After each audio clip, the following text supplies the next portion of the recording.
Inox Himachal news में आपका स्वागत है। आप देख रहे हैं हिमाचल दोपहर। आइए जानते हैं क्या है अब तक की बड़ी खबरें। हाईकोर्ट की फटकार, सीएसआर में हिमाचल सरकार की विजन पर उठे सवाल। हिमाचल में गुटखा पान मसाला बैन, अब नहीं बिकेंगे तंबाकू उत्पाद। शिक्षा बोर्ड ने 294 प्राइवेट स्कूलों की मान्यता की रद्द। मरम्मत नहीं की तो बंद होगा टोल। हाईकोर्ट की एनएचआई को 2 टूक चेतावनी। सीएम सुक्खू ने दिए दिसंबर 2026 तक शोंगटोंग बिजली परियोजना शुरू करने के निर्देश। आइए जानते हैं अब खबरें विस्तार से।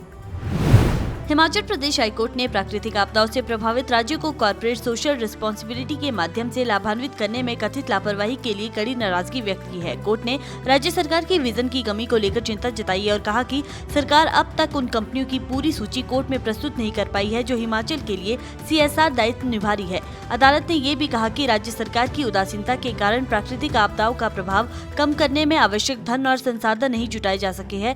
न्यायाधीशों ने फील्ड अधिकारियों को निर्देश दिया है कि वे शीघ्रता से संबंधित कंपनियों की सूची उपलब्ध करवाएं। प्रदेश सरकार ने तंबाकू और निकोटीन युक्त खाद्य उत्पादों के निर्माण, भंडारण, वितरण और बिक्री पर 1 वर्ष के लिए पूर्ण प्रतिबंध लगा दिया है। ये कदम खाद्य सुरक्षा एवं मानक अधिनियम 2006 के तहत food safety and standards regulation 2011 के अंतर्गत उठाया गया है। अधिसूचना के अनुसार इस अवधि में कोई भी व्यक्ति या संगठन तंबाकू सामग्री वाले उत्पाद जैसे गुटखा, पान मसाला, खैनी, जर्दा, सुपारी, मावा आदि का निर्माण या बिक्री नहीं कर सकेगा। इसका उल्लंघन करने पर सजा में कैद और जुर्माना दोनों शामिल है। हिमाचल प्रदेश स्कूल शिक्षा बोर्ड ने हाल ही में 294 निजी स्कूलों की मान्यता रद्द कर दी है। ये कार्रवाई उन स्कूलों के खिलाफ की गई जिन्होंने बोर्ड के निर्धारित पाठ्यक्रम का पालन नहीं किया और अन्य प्रकाशकों की किताबें पढ़ाई। प्रदेश में 9वीं से 12वीं कक्षा तक लगभग 1400 निजी स्कूलों को बोर्ड की मान्यता प्राप्त है।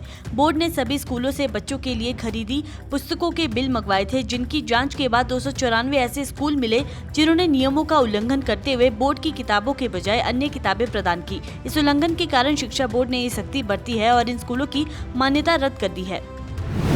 हिमाचल प्रदेश हाईकोर्ट ने शिमला सोलन परवाणु 4 लेन सड़क निर्माण परियोजना में एनएचआई की 6 साल की देरी और खराब रखरखाव पर कड़ी फटकार लगाई है। मुख्य न्यायाधीश की खंडपीठ ने राज्य सरकार और एनएचआई को 10 दिन के भीतर हाईवे की मरम्मत और ढलान सुरक्षा का कार्य पूरा करने का आदेश जारी किया है। कोर्ट ने चेतावनी दी है, यदि उक्त निर्देशों का पालन नहीं किया गया तो सनावर टोल प्लाजा पर टोल की वसूली को रोक दिया जाएगा।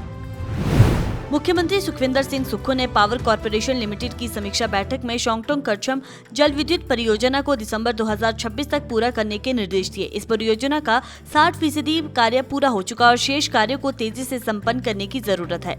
इसके पूरा होने पर प्रदेश को लगभग 450 मेगावाट की बिजली मिलेगी।